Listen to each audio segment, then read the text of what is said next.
كمي توعلو زخبركم تخاتلت نايزا channel أبزلكم وسلام طعنا እንዳተመነኹ ንሎም ዝበልኩም ዜናታት ስፖርት ሒዘ መጽለኹ ንምክትታልኩም ብኽብሪ ዕድም ሎሚ ድሕሪ ቀትሪ ዝወፀ ዜና ንምውናን ክለብ ሊቨርፑል ዝምልከት ዘታይምስ ኣብ ዘውፅኦ ሓበሬታ ጀፍ ቤዘስን ኮንስትሬምን ስምምዕ ትካላት ማለት ንሊቨርፑል ብሓባር ንምውናን ኣብ ዝግበር ዘተ ይግስግሱ ከም ዘለው ተሓቢሩ ዋና ክለብ ሊቨርፑል ዝኾነ ፌንዋይ ስፖርት ግሩፕ ዳርጋ ሓደ ሲሶ ናይታ ክለብ ንሓደ ኮንሰንትሬም ንምሻጥ ኣብ ዝገበሮ ዘተ ይግለጽ ኣሎ ጀፍ ቤዘስ እውን ሓደ ኣካል ናይቲ ፕሮጀክት ብምዃን ድልውነቱ ማለት ግሪን ላይት ሂብሎ ጀፍ ወናኒ ገዚፍ ኩባንያ ኣማዞን ኮይኑ ሳልሳይ ዝሃፍተመ ኣብ ዝዓለም እውን እዩ እቲ ጉጅለ ብኣሚት ባሃትያ ዝምራሕ ኮይኑ ሓደ ካብቲ መስራቲ ፌስቡክ ዝኾነ ኤድዋርዶ ሳቨሪን እውን ዝሓቆፈ እዩ ምስ FSG ንሰለስተ ወርሒ ዝኣክል ዘተ ክገብር ከም ዝጸንሐ እውን ዘታይምስ ብተወሳኺ ትሕብር ማርክ ክላይመን ኣብ ስካይ ስፖርት ዝሃቦ ሓበሬታ እዚ መደብ ከም ዝሓበሮ እቲ ውዕል መሸጣ ምእንቲ ኩን ኸውን እቲ ዝግበር ዘሎ ዘተ ብጽቡቕ ኣገባብ ይቕጽል ከም ዘሎ ሓቢሩም እዚ ሓበሬታ እዚ ምስ ተዘርግሐ ሓደ ካብ ወነንቲ ርእይቶ ኣብ ዘስፈሮ መልእኽቲ ዳርጋ ፍርቂ ካብቶም ኣብ ፕራይመር ሊግ ዝርከቡ ክለባት ድሮ ብኣሜሪካውያን ኣፈርቲ ይውነን ከም ዘሎ ጠቂሱ ንኣብነት ይብል ንሱ ከም ኣርሰናል ማንቸስተር ዩናይትድ ወዘተ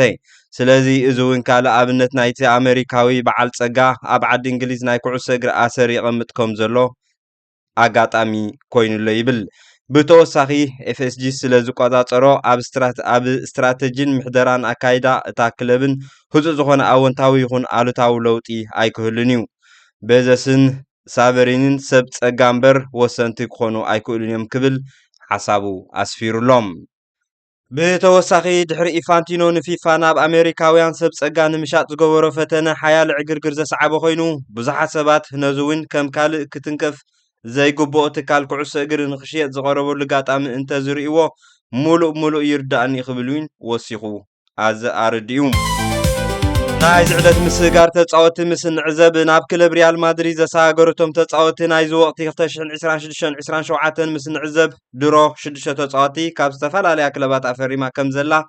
ዝርዝር ኣስማቶም ድማ ነዞም ዝስዕቡ ይመስል ቀዳማይ ካርሎ ኤስፒ ካልኣይ በርናንዶ ሲልቫ ሳልሳይ ያን ዲዮማንዴ ራብዓይ ማርኮ ኩኩሪያ ሓምሻይ ኢብራሂም ኮናቴ ሻድሻይ ድማ ደንዘል ዱመርፊስ ኮይኖም ነዛ ናይ ምስጋር ማድሪድ ክንደይ ካብ 10 መሃብኩማ ኣብ ቦታ ኮመንት መልሶም ክትህቡ ይዕድመኩም ተሪፎም ዝነበሩ ካብዞም ሓደስቲ ተጻወቲ ማርኮ ኩኩሪያን ኢብራሂም ኮናተን ሎሚ ኣብቲ ቦታ ከም ዝተረኽቡ ተሓቢሩሎም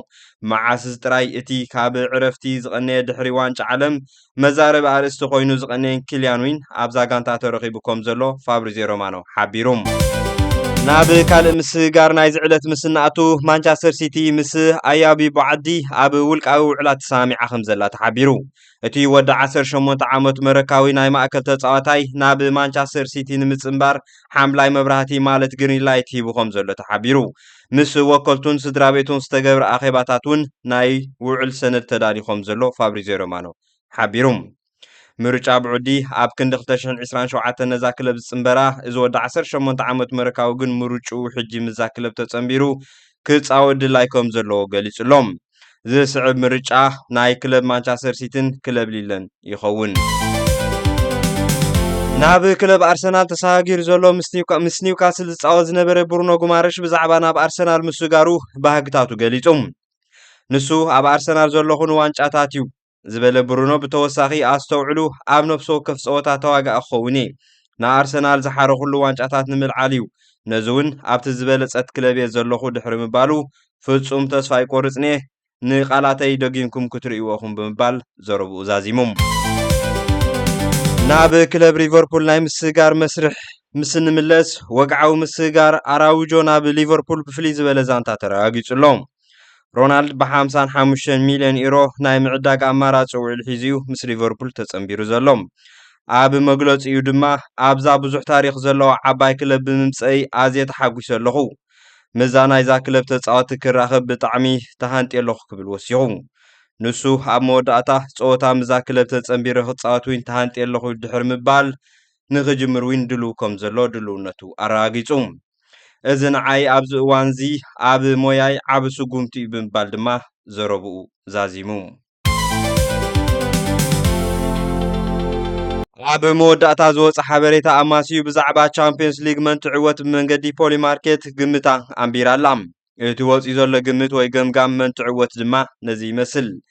ቀዳመይቲ ፒኤስጂ ብ15 ሚእታዊት ካልእይቲ ባርሰሎና ብ14 ሚእታዊት ሳልሰይቲ ሪያል ማድሪድ ብ14 ሚእታዊት ራብዒቲ ባየር ሙኒክ ብተመሳሳሊ 14 ሚእታዊት ሓምሸይቲ ድማ ማንቸስተር ሲቲ ብ13 ሚእታዊት ሻድሸይቲ ድማ ኣርሰናል ማለት እታ ቻምፒየን ፕሪሚየር ሊግ 2026 ዝኾነት ኣርሰናል ክትከውን ከላ ካብ ቀዳማይ ክሳብ ሻድሻይ ተርታ ተሰሪዐን ኣለዋ ኣሰልጣኒ ክለብ ፒኤስጂ ሉዊስ ኤርኒኬ ንሳልሳይ ግዜኡ ይዕወተላ ዶ ይኸውን ነዛ ዋንጫ ዋላስ ኣይዕወትን ግምትኩም ኣብ ቦታ ኮመንት ክትህቡ ይዕድመኩም ንሎሚ ኣዳልዮም ዝነበርኩ ዜናታት ስፖርት ነዚ ይመስሉ ነዚ ቪድዮ እንተፈቲኹሞ ብሳብስክራይብ ላይክ ሸር ኮመንት ብምግባር ኣተባብዑኒ ኣብ ቀጻሊ ብኻልእ መደብ ክንራኸብ ኢና ክሳብ ሽዑ ግን ሰሰናዩ